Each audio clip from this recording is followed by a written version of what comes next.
Welcome to the LDN radio show, brought to you by the LDN Research Trust.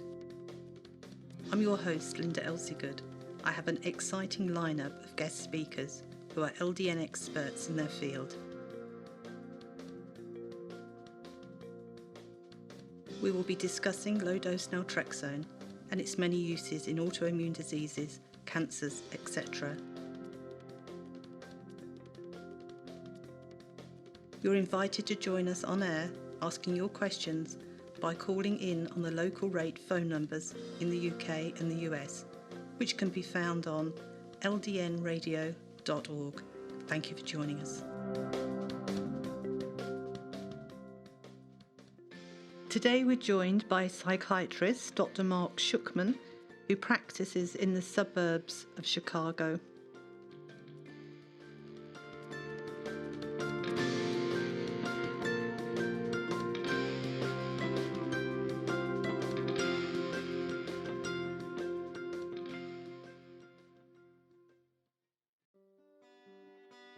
Belmar Pharmacy is a nationally respected compounding pharmacy.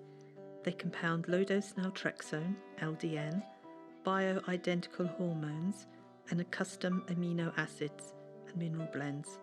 They are based in Colorado and ship nationwide. Their goal is better patient outcomes through quality compounding, combining effective communication between practitioner, pharmacist, and patient. Call 1-800-525-9473 or visit belmarpharmacy.com.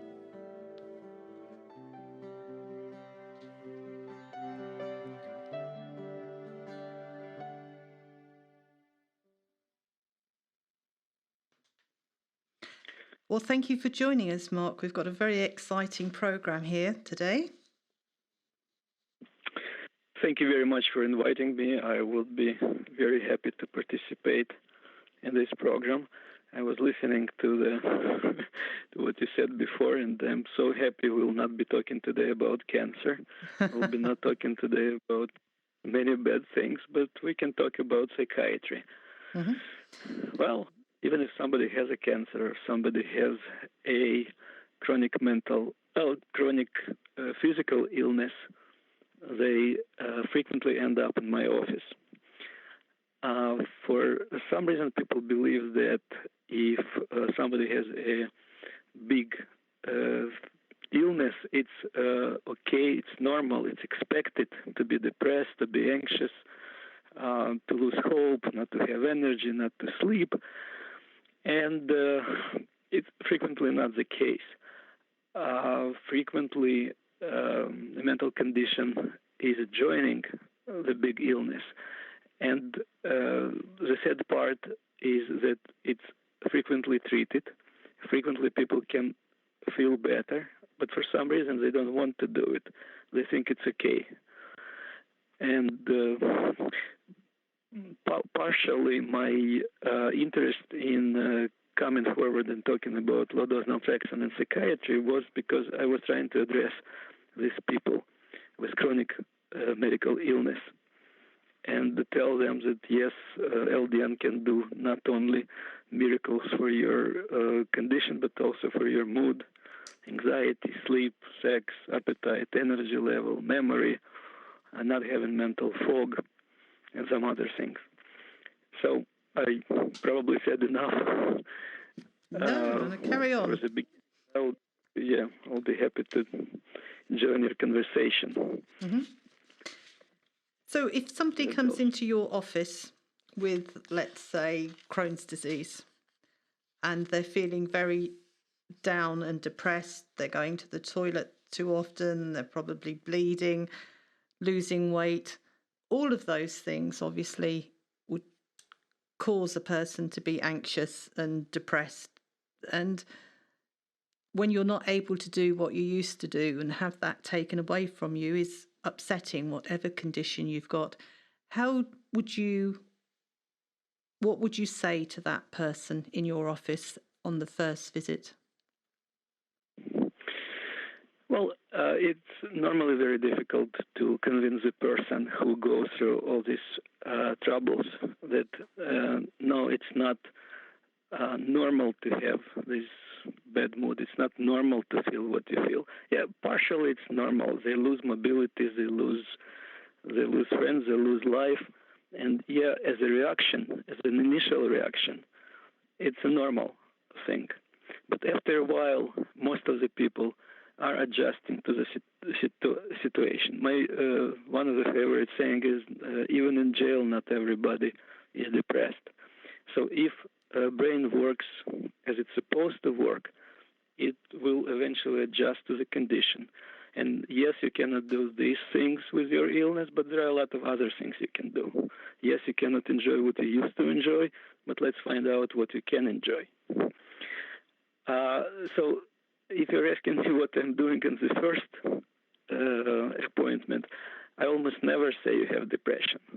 But I always can say we can improve your sleep, we can improve your energy, we can improve your appetite. So I am trying to give a person something tangible to start with. And then later we talk about depression, because there is a big difference between normal appropriate reaction to what's going on and having this additional illness. You mentioned Crohn's as an example.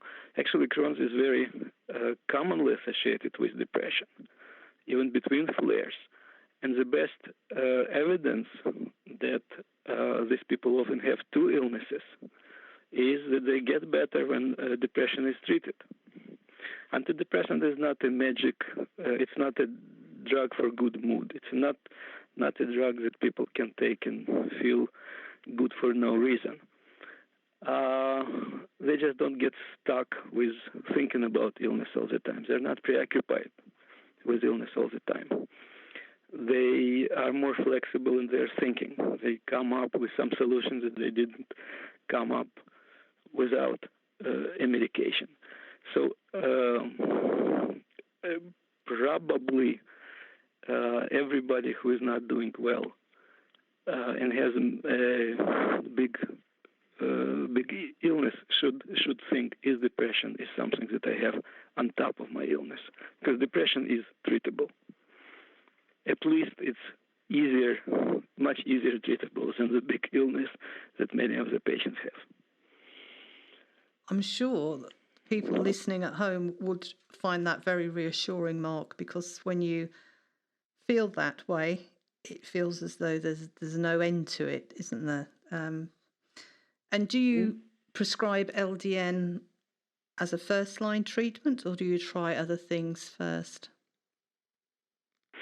You know, the type of the practice that I have, I rarely have patients who are totally naive to psychiatric medications. Normally, people end up in my office after they tried 1, 2, 3, 4 primary care and psychiatrists. Mm-hmm. And when nothing works, they are announced to be treatment-resistant depression or depression not otherwise specified or whatever depression, they end up in my office, not really hoping to get something better from psychiatrist number 5 than they get from psychiatrist number 4. Of course, I don't have a luxury of taking these people off of their medications and say, okay, forget everything you were doing before. Here is low-dose naltrexone. It will solve all your problems. So no, I'm adding naltrexone to the medications the people are already taking in the beginning. Mm-hmm. And then when they are bad, we can decrease medications or stop medications that they are on right now. Sometimes I use supplements, vitamins, whatever, to ease the process. And sometimes people just decide to stay on a combination of psychiatric medications and LDN. Are they getting better because their autoimmune condition is treated? Are they better because LDN is helping psychiatric condition? Well, I'm not doing double-blind placebo-controlled studies, but if you would ask me, probably the processes are independent. LDN is doing a lot of things. In the beginning, it was thought that LDN increases endorphins. And to be honest, it's debatable whether it increases endorphins or not. Whether this increase in endorphins for a few hours really makes the difference or not, I don't know. But LDN is doing a lot of other things. LDN is decreasing inflammation. It's working on immune system.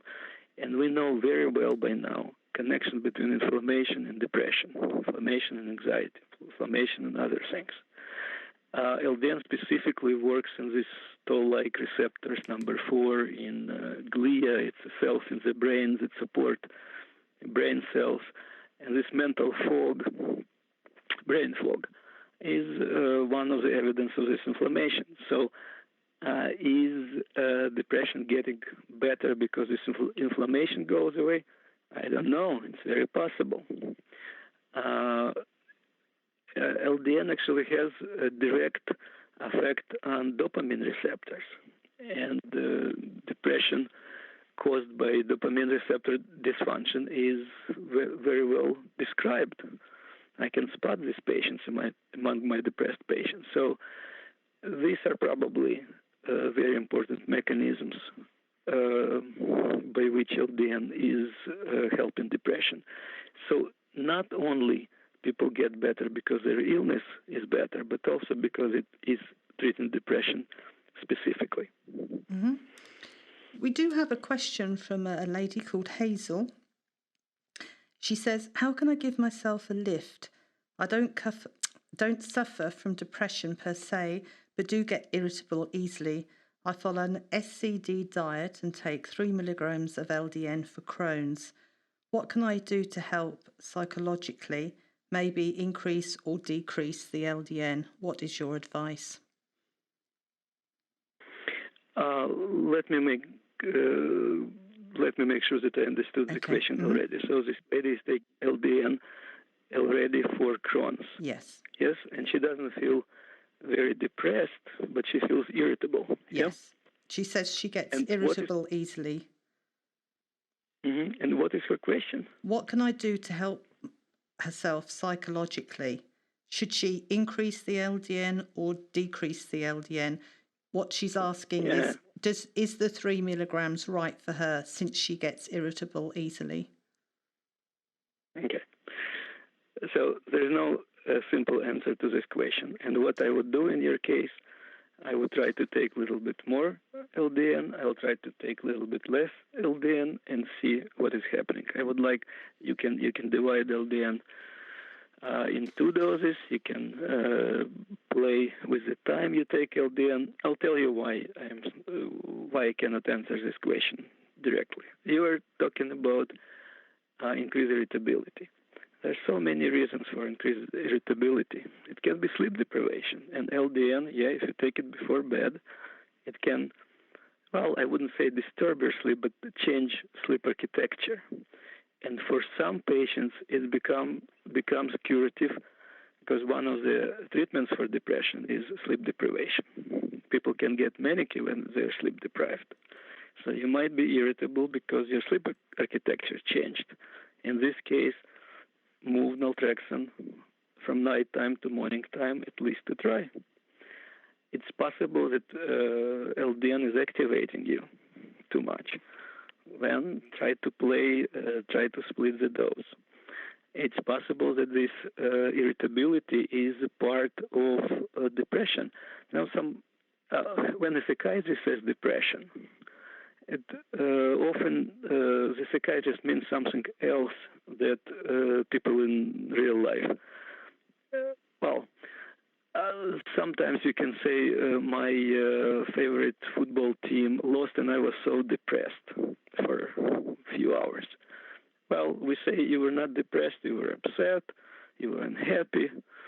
It's not depression. Depression is something else. Depression is a bunch of symptoms that include not only mood, which should be officially by definition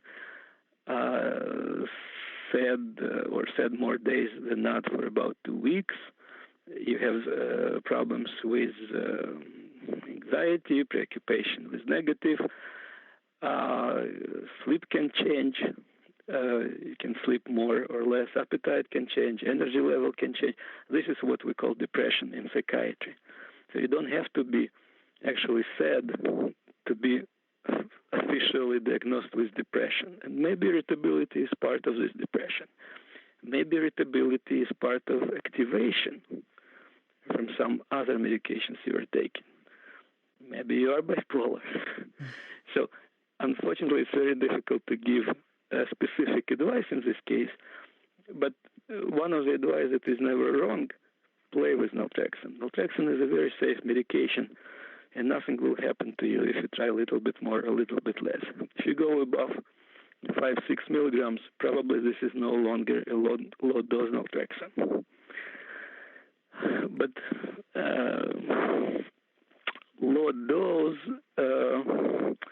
actually is a very relative term, and you can find a lot of literature talking about 0.1 milligram of naltrexone, 0.01 milligram of naltrexone, and less. Mm-hmm. Some doses can help autoimmune conditions better. Some doses can work better for pain. Some doses can work better for depression. So play and try to see what works for you. And by the way, maybe you need to be evaluated. Maybe something else is going on. Obsessive people are very often irritable.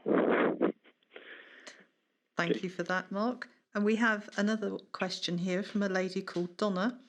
She says her nephew is a family practice MD and he feels that fibromyalgia will be found to be a mood disorder. And do you have any thoughts on that? Fibromyalgia is a very interesting disorder that no specialty wants to owe this disorder. Neurologists don't want to deal with it. Rheumatologists don't want to deal with it. Psychiatrists don't want to deal with it. Patients are suffering. I think it is real. But I think that you cannot put a label. First of all, you cannot put a label on all fibromyalgia. There is no good definition what fibromyalgia is, and a lot of different conditions they end up being labeled as fibromyalgia. So what is clearly present in fibromyalgia? In my view, there is no fibromyalgia without a sleep disturbance. And if you have a sleep disturbance, you cannot not to have a psychiatric manifestation of any kind. So will it be a mood disorder? I do not know. People with fibromyalgia normally feel kind of not only hopeless and helpless, which you can attribute just to the situations that they have an illness and nobody can find out what's wrong with them.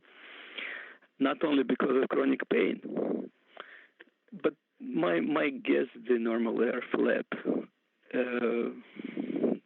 And again, is it secondary to sleep deprivation or not? Do we use antidepressant medications to treat fibromyalgia? Yes, one of the very effective medications for fibromyalgia is duloxetine Cymbalta, which is an antidepressant medication.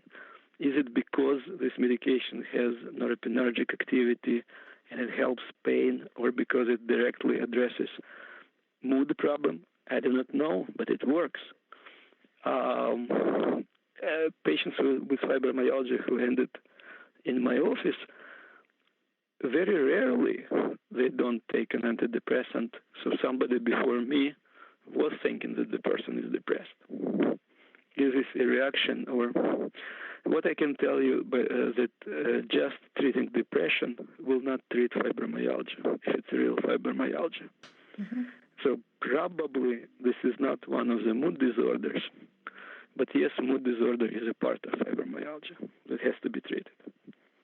Lovely, thank you. We'll just have a quick break. If anybody would like to call in with their questions and speak to Dr. Mark Shukhman live on air, you can find the local call-in numbers for the US and the UK on www.ldnradio.org. We'll be back in just a minute. The LDN Research Trust has its own forum, which can be found forum.ldnresearchtrust.org or via our website. The forum is divided into sections, so it's easy to navigate and find what you're looking for. You can share your experience, ask questions, keep a journal, etc. Unlike Facebook, the posts are always easy to find and don't get buried. We have a private medical professionals only section.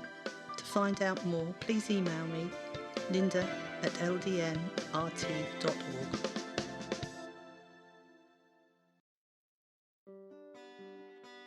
Belmar Pharmacy is a nationally respected compounding pharmacy. They compound low-dose naltrexone, LDN, bioidentical hormones, and custom amino acids and mineral blends. They are based in Colorado and ship nationwide. Their goal is better patient outcomes through quality compounding, combining effective communication between practitioner, pharmacist and patient. Call 1-800-525-9473 or visit belmarpharmacy.com.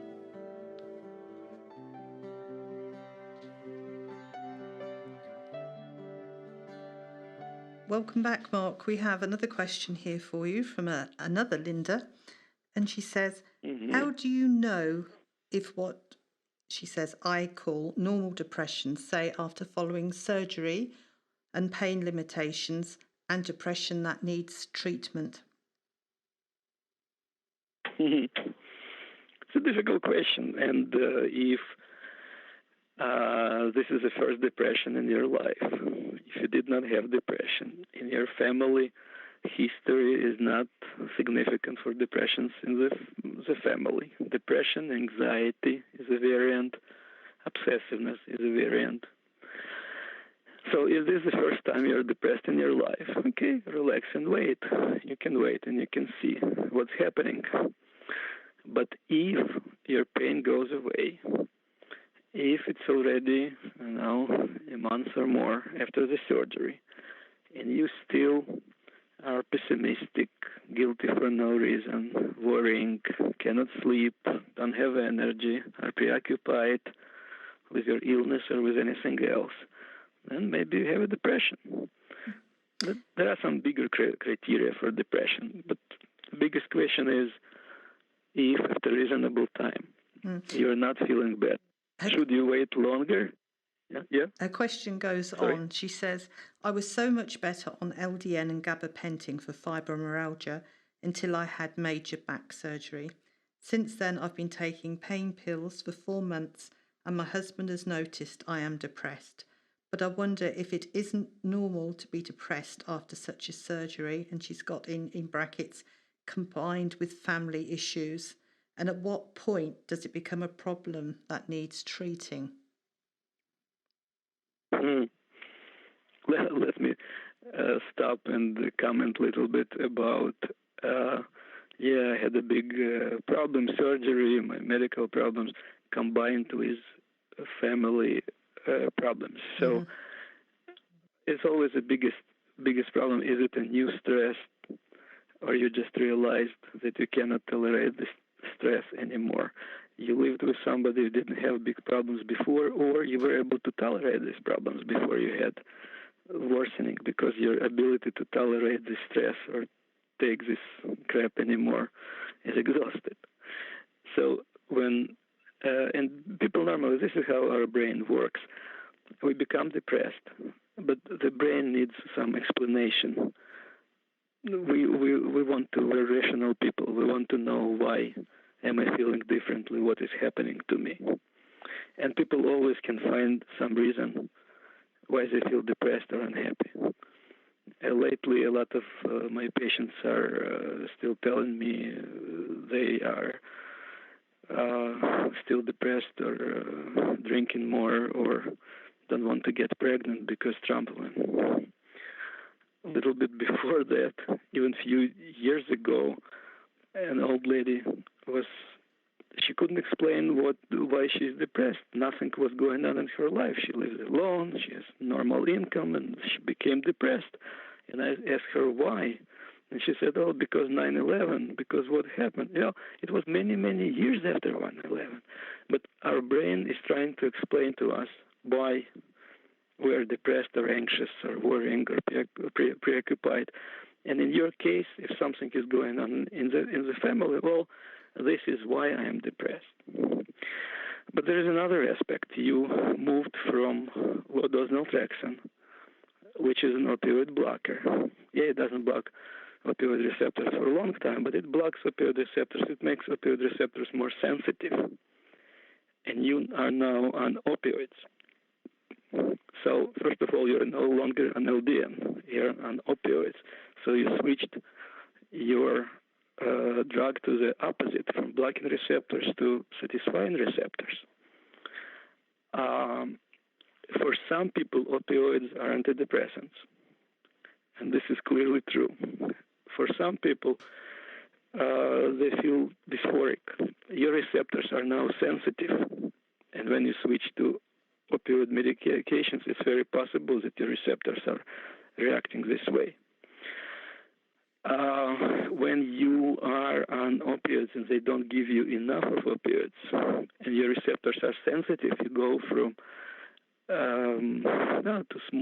into small withdrawals, which cannot come with good mood together. You might not sleep well, which might not help your mood. Narcotics are pro-inflammatory. If you had an inflammatory condition to begin with, and you are now on a narcotic, your inflammation might flare. So inflammation in the glial cells of the brain gives you depression. There is something called sickness behavior of, the pet owners know that when your pet is sick, you can see it, behavior changes, probably mood changes. How does a dog or cat know that they should change behavior? Well, this inflammation or this disease process in the body changes how brain works. So maybe following this surgery, when you are on pro-inflammatory medications, you got depressed.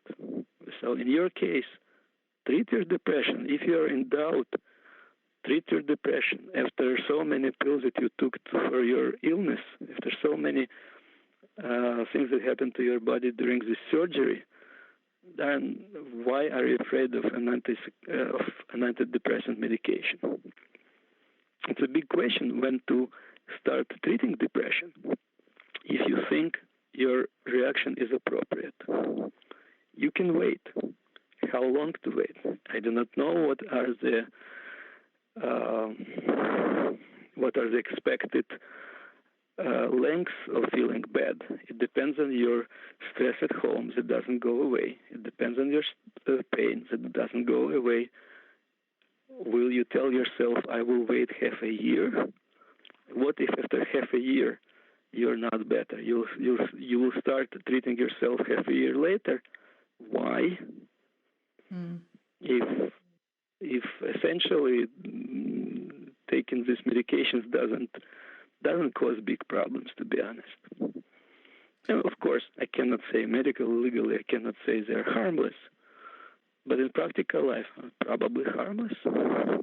So instead of asking question, what is normal for the situation and what is not normal for the situation, the appropriate question is, what do I want to do with it? Can I still tolerate what's going on? Or I better take a medication, feel better, and then if I don't need it anymore, I'll drop it. Mm-hmm. Probably this is more appropriate approach to the situation. Okay, thank you. We'll go on to the next question. And they didn't want to leave a name. And it says, I'm learning about LDN for circloderma and depression, and they take sertraline. And can that be taken in conjunction with LDN? It says, I'll be interested in Dr. Shukhman's views on using LDN for addiction. And would that include sugar and junk food. So there's two questions there, really. Okay, so there are two questions, yeah. Mm-hmm. One question, my understanding that first question is, can I take LDN with sertraline? That's right. And apparently the person who is asking the question read somewhere that is contraindicated, or no, they just want to know if it's okay to take the two together. They didn't know. Yeah. Let me answer this question. And second question is about addiction and LDN. Okay. So, why sertraline works on serotonin and LDN works on opioid receptors? Well, maybe it has something to do with dopamine, but clearly doesn't have anything to do with serotonin. So on one hand, yeah, this is totally different medications, and you can take them together. And well, I shouldn't say I shouldn't say nothing can happen, but let me tell you this way: a lot of my patients on Zoloft are taking LDN and feel good and feel actually better. And by the way, Zoloft was one of the medications used in the recent study by Harvard about preventing of relapses from depression by using LDN. So why this buzz about specifically Zoloft? Why Zoloft was chosen as a medication for this study? Zoloft came to the market as an antidepressant that is working on serotonin. Apparently, if you go high enough on the dose of Zoloft, it becomes a little bit dopaminergic. Probably you need to cross 150 milligrams, maybe close to 200 milligrams. It becomes a little bit dopaminergic. But there is a big difference between dopamine and opioids that are affected by LDN. Yes, if you work on opioid receptors, dopamine will also increase. But I think this increase is so negligible that these two medications together, in my view, are perfectly safe to take together. If worse comes to worse, you will feel that you don't like it, you don't tolerate it, you have side effects, and you will stop one of these medications. So first question, take it, don't worry, from my standpoint. Second question is about treating of addiction with low-dose naltrexone. And I am very glad that alcohol was not mentioned as one of the addictions that you're trying to treat with low-dose naltrexone, because I tried to treat alcohol addiction with low-dose naltrexone for a long time, and eventually I agreed with Claudia Christian that said that no, for so-called Sinclair method, 50 milligrams is probably more appropriate dose than a low-dose naltrexone. But with some other addictions, I do get success with low doses. This is the idea. Every time you're engaged in behavior that is a part of addiction, dopamine is released in your brain. Dopamine is released, and from the release of dopamine, you say, oh, it's good. This is what I want. At the same time, when dopamine goes up, at the same time, endorphins increase. And endorphins work in another part of the brain. And this other part of the brain is kind of getting, gets memory. Okay, I did this, and it was good, and I want to do it again. So what is happening if you take low-dose naltrexone before the behavior? You still get increase in dopamine because low-dose naltrexone doesn't affect dopamine. So you still engage in this behavior, and it feels good. But the next mechanism, which tells the brain, okay, let's remember it because I did it and I felt good, is blocked because the second mechanism is determined by endorphins. So if before each behavior that feels good and is a part of your addiction, you take low-dose naltrexone, allegedly you still enjoy this time, but you're less likely to be engaged in this behavior next time. The best example I found, and probably this is not the best, but probably it explains mechanism very well. You see a bear dancing in a circus.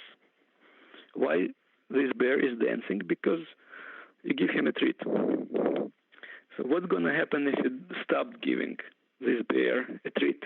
Well, it will dance one time, it will dance second time, it will dance third time, but then why should I dance if I don't get any treats? So this is a mechanism behind low-dose naltrexone working for addiction. What's going to happen if you didn't give the treat one time, second time, third time, and then gave the treat to the bear? Well, the bear will continue dancing.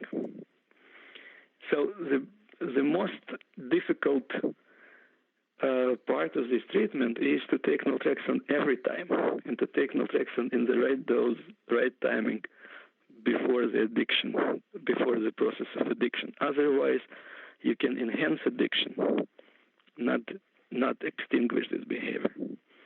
But in right hands, with right application, right art, can help actually, and is very effective for addiction. I used it for gambling addiction. I use it for internet. I used it for sex. Sometimes for organized people, it works for addiction for food. Actually, naltrexone is a part of a lot of medications for appetite control. But my guess it's not as good as taking naltrexone just before the behavior that you want to extinguish. So before you start binge eating, it would be nice to load yourself with naltrexone, which sometimes is possible, sometimes not. Mm-hmm. And if you, does it answer? If you just very quickly, my mind is ticking here. Mm-hmm. If you were a junk food person who just craved junk food throughout the day, every time you had a craving to eat, I don't know, chocolate bars or chips or that kind of thing, how many times a day could you take the naltrexone then to break that pattern? In my view, as many times as you need, but it will probably not work the way it intends to work if you take it more often than once every 3 to 4 hours. But every 3 to 4 hours, you can probably take it. My guess that, and again, it depends on the dose, that naltrexone will not block receptors for more than 3 or 4 hours if you take the right dose. Unfortunately, it's tricky because you need to take it a little bit ahead of time, and the right dose ahead of time.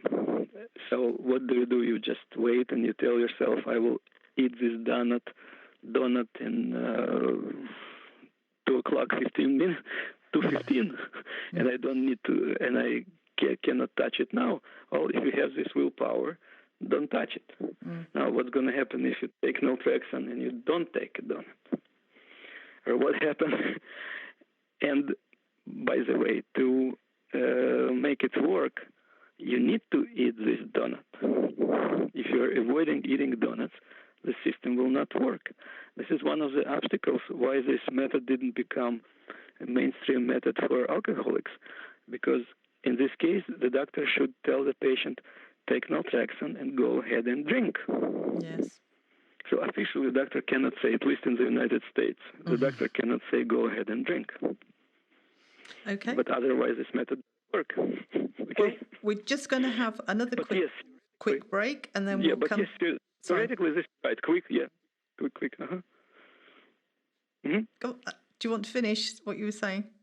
No. Okay. No. We'll be back in just a quick break with lots more questions. Thank you. The LDN Research Trust is very proud of the LDN book, which was launched at the LDN 2016 conference in Orlando and has been a great success, not only for the medical profession, but for the patients wanting to learn more about low-dose naltrexone. Full details can be found on the homepage of the LDN Research Trust. Discounts are available on bulk orders of the book, which is 10 or more. For details, email me, linda@ldnrt.org, telling me how many copies you wish and where you live. I will then be able to get Chelsea Green Publishing to contact you.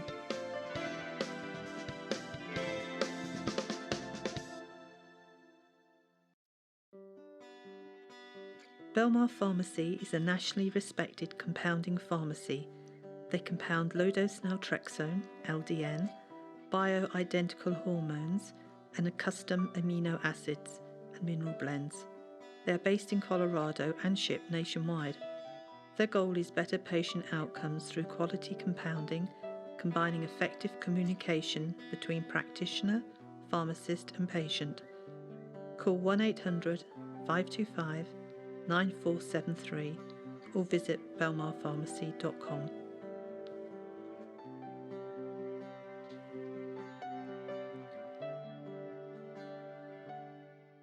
Welcome back, Mark. We have a question from Jill Brooke, who's one of our research advisors, and she's saying, I wonder what lifestyle habits Dr. Mark Shukhman recommends for maintaining good mental health, especially if bad mental health runs in the family, such as bipolar disorder and schizophrenia. Can a healthy lifestyle prevent mental illness? Oh, it's $1,000 question or more. Unfortunately, I have to say that I'm not very positive that there is a certain lifestyle that can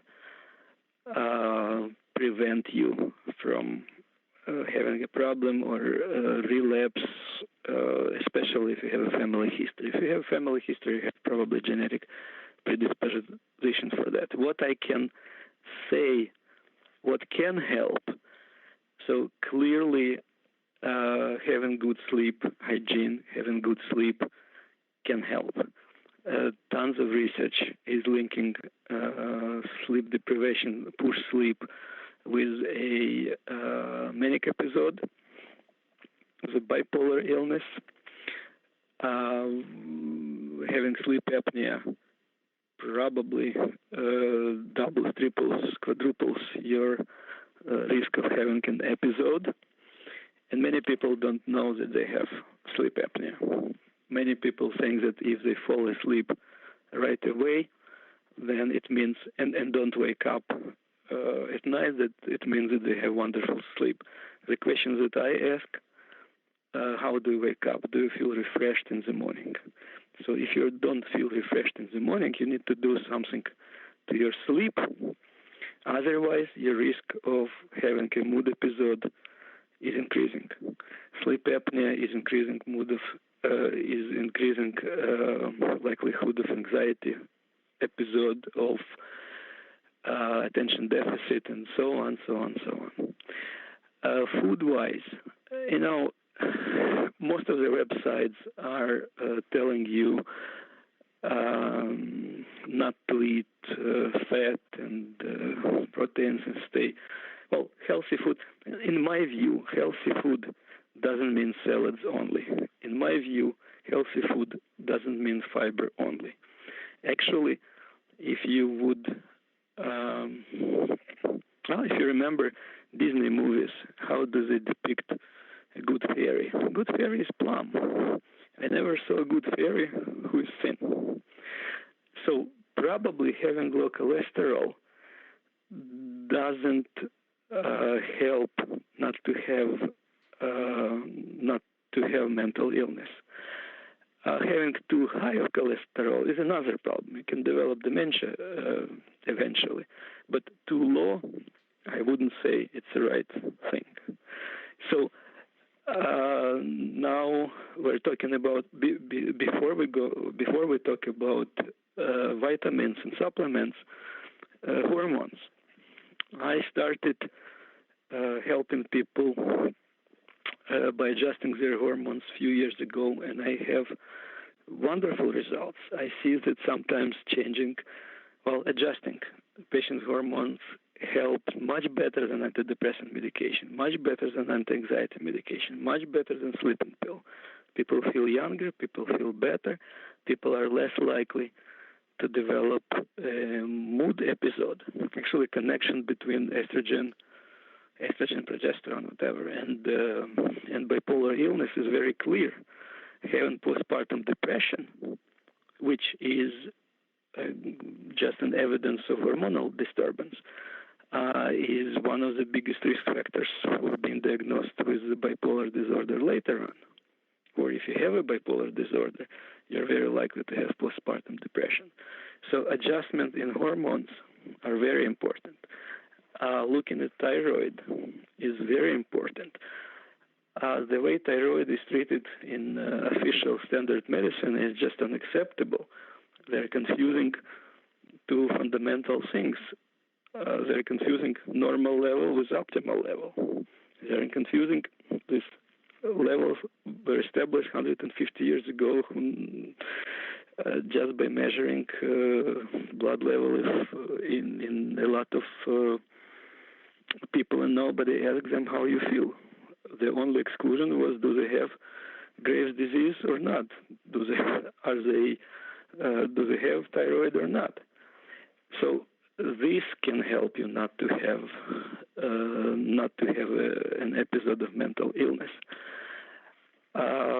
Inflammation is cannot underemphasize what inflammation can do to make your genes express themselves. So I can probably go on and on. If you have family history of dementia or you have a lot of inflammation, vascular problems, and you might be a candidate to have dementia later, there's a lot of things you can do in terms of lifestyle to, well, I shouldn't say prevent, but I can say delay dementia. Food-wise, again, I said I'm not a big fan of, in my view, healthy eating does not mean salads only, lean, no fat. I think this doesn't help mood. All this area of having allergies to food ending up in psychiatric manifestation. All these microbes that live in your gut. By the way, everybody should be checked for this gene that is responsible for methylation. I have patients whose mood problems just stop and they don't have any more flare-ups after I put them on folinic acid or methylfolate or deplete, one of the derivatives of folic acid. I read that sometimes schizophrenia goes away. I didn't have anybody with schizophrenia who improved this way, but clearly bipolar and depression and migraines go away with it. So it's a question. You can touch any aspect of your life, and this any aspect could be basis for a big lecture. Mm-hmm. Okay. Do my patients adhere to my recommendations? Well, some do, some don't. If they don't, I no longer get upset. I understand it's part of their depression or lack of motivation or feeling overwhelmed. But ideally, yeah, I would be happy if everybody adheres to some life modifications. Okay. Make some life modifications. The next question is from Leora, and she says her brother began experiencing severe life-altering panic attacks when he was in college. They came out of nowhere with no noticeable triggers. After much testing, there was no cause found. The only thing that helped him was benzodiazepines, which he's taken for nearly 10 years. He knows they're addictive and has consequences, but coming off them are dangerous as well. Could LDN help? Do you have any other insights or suggestions for coming off benzodiazepines? I'm doing a lot of addictions. And addiction to benzodiazepines or dependence on benzodiazepines, it's not necessary that you still enjoy them. or they still help you, but you cannot stop them. It is a very interesting area, and to be honest, almost nobody knows what to do. There is a famous Ashton protocol, and they suggest that you switch your benzodiazepine to Valium, which somehow was chosen as a standard, and then you decrease it slowly. It sometimes works, sometimes doesn't work. But what is lacking? You said that panic attacks started for no reason in college. Mm-hmm. I'm an example of a psychiatrist who doesn't believe in spontaneous panic attacks for no reason. It's like you're telling me I have a cough and I don't know why I have a cough, but please treat my cough. I would be interested, is this because you have a flu, or you have cancer, or you have pneumonia, or you have, postnasal drip, or whatever. And I would rather treat the reason for this, rather than just giving you medication to suppress your cough. So yes, benzodiazepines are wonderful to suppress panic attacks, but getting hooked on them is awful. So did I ever try to use LDN for benzodiazepine withdrawal? To be honest, no, because people who are on benzodiazepines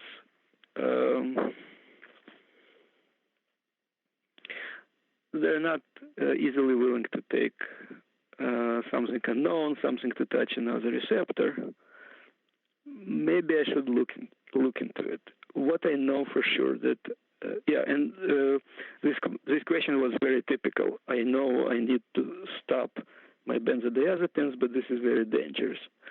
Well, believe me, this statement is clearly overrated. If you dropped a big dose of benzodiazepines, yes, you're more prone to have seizures. If you don't have seizures, you might have, ringing in your ear, you might have insomnia. But, the statement that it's dangerous is clearly overrated. It might be dangerous. Most of the time it doesn't, and especially if you're on a small dose.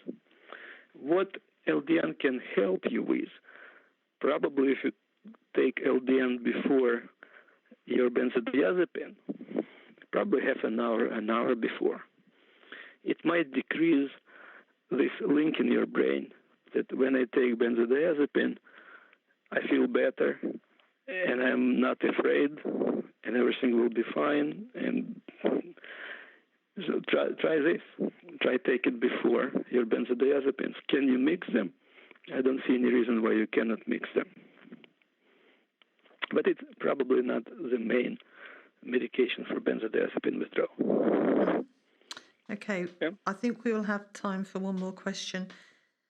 I have a question from George, and he says he takes LDN for fibromyalgia, and he was hoping it would help with depression. He started on 0.5 and has recently moved up to 3.5. He says, my depression is very resistant, and there's a lot on my plate with bipolar, depression, etc. I've read that some people can get depressed while on LDN. How can I be sure it isn't the LDN that is making me more depressed? So, again, one part of this question is how much to take, and second question is when I increase my LDN, will I get more depressed or not? So the first question, please ask experts on fibromyalgia. In my view, you can play with LDN. You can change the dose. You can go up. You can go down and try what works for you. But second question is very interesting and very, very frequently asked. Does LDN cause depression? So when I was preparing for my first presentation, I had a number of slides because I want to be very organized, and before talking about benefits of LDN in psychiatry, I wanted to make a statement that no, LDN is not expected to worsen your depression. So how this idea of worsening depression came about? Well, dopamine, LDN is blocking opioid receptors, and that's why you can get more depressed. This is a common thinking. You don't enjoy as much because your endorphins are not hitting on opioid receptors. Well, in fact, I will be honest with you, a lot of patients who stay on high doses of naltrexone might report depression. But my guess that not all depression is equal. We need to find out why they take high dose of antidepressant of naltrexone. For example, somebody who used to drink and suddenly started taking high doses of naltrexone and stopped drinking. Well, are you more depressed because you stopped drinking? Are you more depressed because your body still did not change from getting easy fuel from alcohol to now getting energy from food? So it's a lot of variables. But there were a couple of studies that looked specifically into naltrexone, high dose. One study was naltrexone that was tried for schizophrenia. Another study was naltrexone that was tried for treatment of alcohol dependence. And as a secondary measure, they did do depression scale, and they found no increase in depression. So most of the studies didn't find any increase in depression, even on high dose of naltrexone. Low dose of naltrexone actually is going to increase your endorphins. It's going to make your receptors more sensitive to pleasure. So I don't expect that low dose of naltrexone can cause depression either. Mm-hmm. Do I see it in my practice? No, in my practice I treat depression with low dose naltrexone. Will any depression respond? No. That's why it's more art than science to find the right patient, the right dose, the right regimen. But it does help depression. So if you feel more depressed on antidepressant, I wonder, did you take, and especially for fibromyalgia, did you take opioid medications before and now you're taking low-dose naltrexone? Yeah, blame times that you were on opioid medications. Do you have less pain? Okay, pain also increases endorphins. And now you have less pain, you have less endorphins, and your brain reacts to this with depression. There's a lot of variables. But before blaming LDN for causing depression, you need to eliminate, you need to see what else is going on. And in some cases, you have nothing to do, you need to stop it. Wonderful. Well, we've run out of time, Mark. We'll have to get you back another week. And thank you very much for sharing all your experience with us. It's been totally amazing. I'm sure it's been a big help to those people with depression. And as I say, we'll have you back on another show. And we have another show live on Friday with Jill Brooke talking about New Year's resolutions and how to look forward to eating and behaving healthily in 2017. So thank you very much, Mark. Thank you very much for inviting me. Mm-hmm. Thank you. Goodbye. Belmar Pharmacy is a nationally respected compounding pharmacy. They compound low-dose naltrexone, LDN, bioidentical hormones, and custom amino acids and mineral blends. They are based in Colorado and ship nationwide. Their goal is better patient outcomes through quality compounding, combining effective communication between practitioner, pharmacist and patient. Call 1-800-525-9473 or visit belmarpharmacy.com.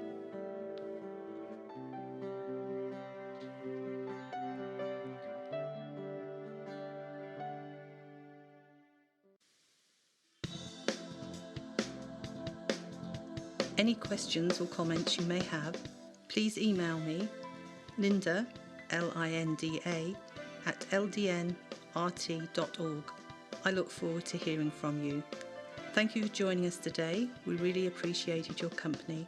Until next time, stay safe and keep well.